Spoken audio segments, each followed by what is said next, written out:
Alejandro asks, can a pastor be an apostle? And to answer that, I'll quickly refer you to, I don't know, Jay, can you go through Ephesians 4:11? Okay, let's pull that up. Ephesians 4:11. Maybe we can have you read that one, Wendy. And he himself gave some to be apostles, some prophets, some evangelists, and some pastors and teachers. All right. So with that being, if you keep going. For the equipping of the saints, for the work of ministry, for the edifying of the body of Christ. And if you keep going, it says that until we all come to the fullness of the body of Christ. Till we all come to the unity of the faith and of the knowledge of the Son of God, to a perfect man, to the measure of the stature of the fullness of Christ. So basically, when you look at these things, Jesus was all of them, and many people are pastors and evangelists. You can be both. Yeah. Okay, I'm going to have you take it from here because I got to go be a mom. Oh, no. We are live. These things happen.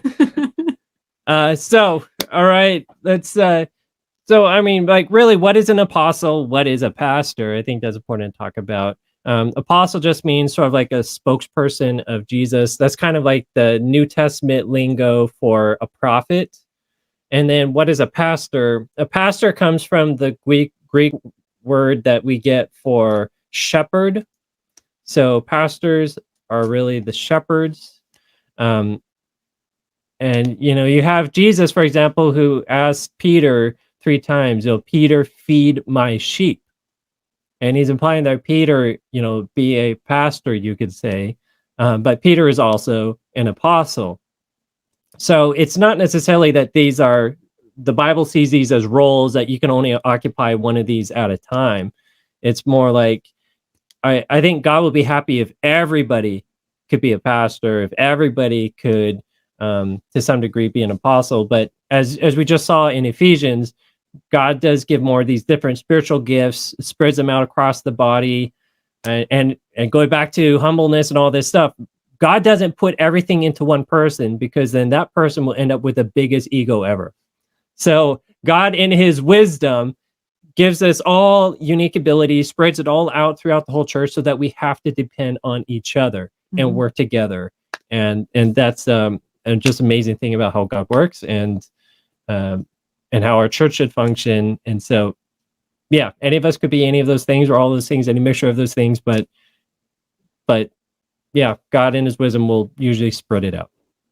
It's a fascinating idea that our limitations, our inabilities are actually part of God's plan as well. That we are sort of then required to connect, to be in relationship and connection with other people. We're required to work together with other people, because if we could do it all ourselves, like you said, we would have like the biggest ego in the world. We would be trying to be God instead of just being a conduit of God's love. Yeah, and if you look at nature, there's absolutely nothing that's self-sufficient.